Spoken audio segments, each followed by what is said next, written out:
നിങ്ങൾ വിളിക്കുന്ന സബ്സ്ക്രൈബർ ഇപ്പോൾ കോളുകൾ സ്വീകരിക്കുന്നില്ല.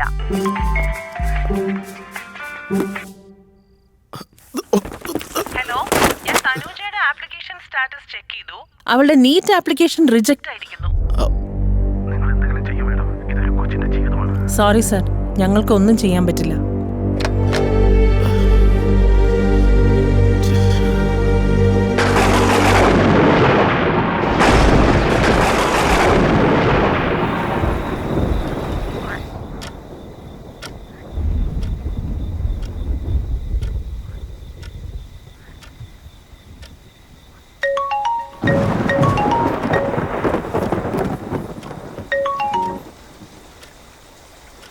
Hello sir. ആ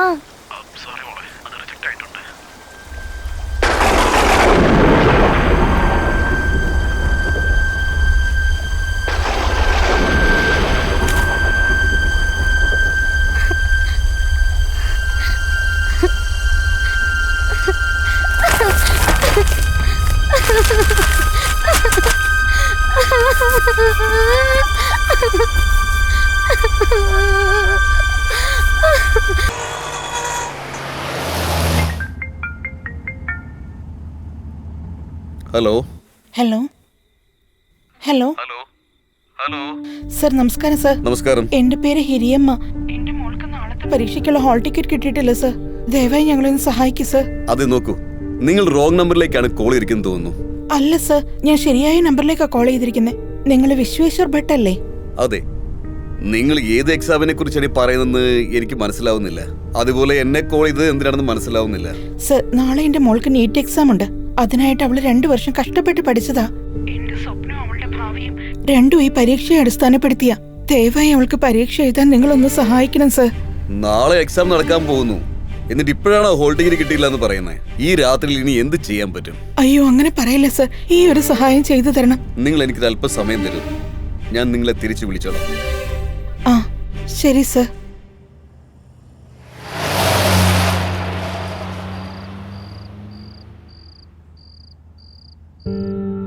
കുറച്ചു കഴിഞ്ഞ് വിളിക്കാന്നാ പറഞ്ഞത്. നമുക്ക് നോക്കാം. ചെയ്യും. വെടുത്തി, എന്റെ കോളമിന്റെ ഹെഡ്ലൈൻ ഇല്ലേ, അതൊന്ന് ചേഞ്ച് ചെയ്യണം. ഞാൻ ഒരു അല്പസമയത്തിനുള്ളിൽ ആ ഹെഡ്ലൈന് നിങ്ങൾക്ക് അയച്ചു തരാം. അതുപോലെ തന്നെ ലീഡ് ഹെഡ്ലൈനും ചേഞ്ച് ചെയ്യണം. അത് വല്ലാതെ ഫ്ലാറ്റ് ആയിപ്പോയി. Okay, thank you.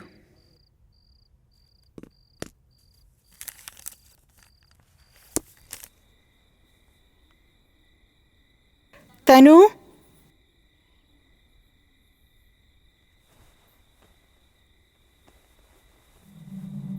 Tanu, Tanu, Tanu. അയ്യോ, തനു, ഈ നേരത്ത് നീ ഇവിടെ നിന്ന് എന്ത് ചെയ്യാ? ഇപ്പോഴെങ്കിലും ഹാൾ ടിക്കറ്റ് ഡൗൺലോഡ് ആകുമെന്ന് നോക്കുക അമ്മേ. അതിനെന്തിനാ ഇങ്ങോട്ട് വന്നേ? വീട്ടിൽ നെറ്റ്വർക്ക് കിട്ടുന്നില്ല, അതാ. ശരി, നാളത്തേക്ക് എന്തെങ്കിലും ചെയ്തേ പറ്റൂ. നീ വിഷമിക്കണ്ട, വാ. ഈ നേരത്ത് ഇവിടെയൊന്നും വരാൻ പാടില്ല, വാ.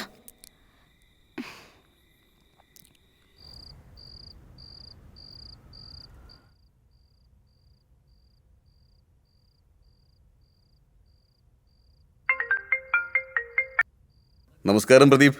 സാർ, ഒരു ഇമ്പോർട്ടൻ്റ് ആയിട്ടുള്ള ഒരു കാര്യമാണ്, അതാ ഈ സമയത്ത് ഫോൺ വിളിച്ചേ. സാരമില്ല പ്രദീപ്, പറയൂ, എന്താ കാര്യം? കുറച്ചു നേരത്തിന് മുന്നേ ക്രിയ എന്ന് പറയുന്ന ഒരാൾ എന്നെ ഫോൺ വിളിച്ചായിരുന്നു, അവരുടെ കൊച്ചിന്റെ നീറ്റ് എക്സാമിനെ പറ്റി. ഞാനിപ്പോ ഓഫീസിൽ വരുമ്പോ അവരെന്നെ വിളിച്ചിരുന്നു. ആ കുട്ടിക്ക് നാളെയല്ലേ എക്സാം, എന്താണ് അവർക്ക് പറ്റിയത്? എന്താ പ്രശ്നം? എനിക്കൊന്നും മനസ്സിലാവുന്നില്ല. പേര് തനിച്ച, ഗ്രാമത്തിലുള്ള നല്ല കഴിവുള്ള ഒരു കുട്ടിയാ സാർ. അവൾ ഡോക്ടറാണെന്നുള്ള സ്വപ്നം കൊണ്ട് നല്ല കഷ്ടപ്പെട്ട് പഠിച്ചുകൊണ്ടിരിക്കുക. നാളെയാണ് എക്സാം.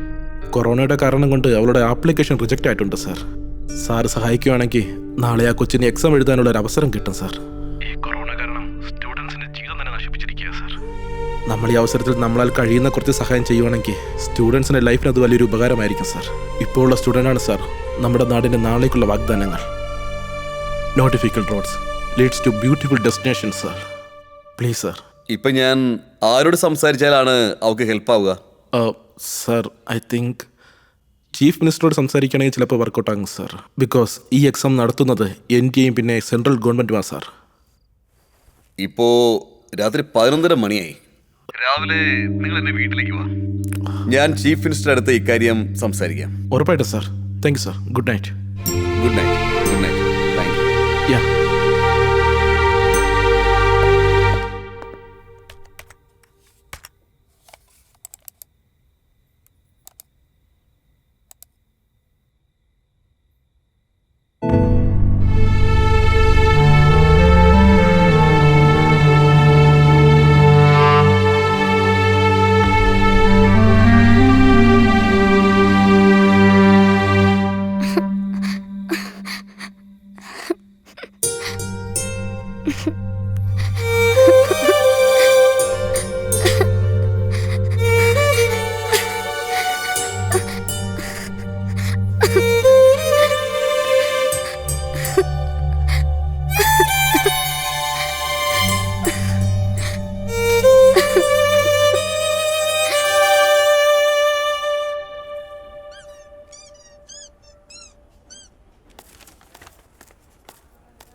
ഡോക്ടർ സാറേ, പ്ലീസ് എഴുന്നേക്കൂ. നിങ്ങൾ ഞങ്ങളുടെ ദൈവമാണ് ഡോക്ടർ. എന്റെ കൊച്ചിന്റെ ജീവൻ രക്ഷിച്ചില്ലേ? ഈ സഹായം ഞങ്ങൾ ഒരിക്കലും മറക്കില്ല ഡോക്ടർ. ഒരു ഡോക്ടറായ എൻ്റെ ഉത്തരവാദിത്തമാണ് ഇതൊക്കെ. ഇതിൽ നിങ്ങൾ എനിക്ക് നന്ദി പറയേണ്ട ആവശ്യമില്ല. ഇവിടെ വരുന്ന ഓരോ പേഷ്യൻസിനെയും ഗുണമാക്കേണ്ടത് ഞങ്ങളുടെ ഉത്തരവാദിത്തമാണ്. അതേപോലെ താങ്കളും സർക്കാർ ഹോസ്പിറ്റൽ, സർക്കാരിന്റെ ഡോക്ടർമാരനെ വിശ്വസിച്ച് കൃത്യസമയത്താണ് നിങ്ങൾ ഇവിടെ എത്തിയിരിക്കുന്നത്. അതുകൊണ്ട് ഞാൻ ട്രീറ്റ്മെന്റ് ചെയ്തു, അത്രയേ ഉള്ളൂ. എല്ലാം നല്ലതിനാ. പോയി വരൂ. ശരി ഡോക്ടർ, ഞങ്ങൾ പോയിട്ട് വരാം.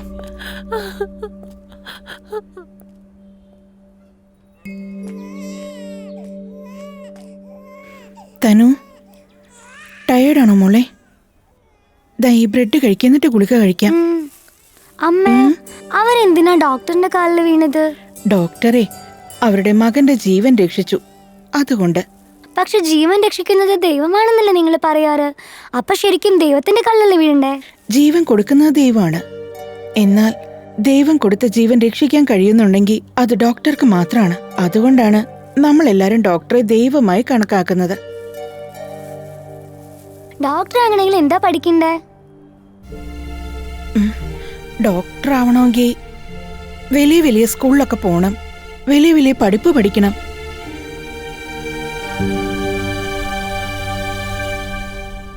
അമ്മേ, ആ ഞാനും നന്നായിട്ട് പഠിച്ചിട്ട് നല്ല ഡോക്ടറാകും. അമ്മേ, ഞാനും ഡോക്ടറാകും. ആദ്യം ഈ അസുഖമൊക്കെ മാറട്ടെ, എന്നിട്ട് പഠിക്കാം. ഇപ്പൊ കഴിക്കാം. വരൂ. വാ പോകാം. സൂക്ഷിച്ചു വാ. സൂക്ഷിച്ചു പോ.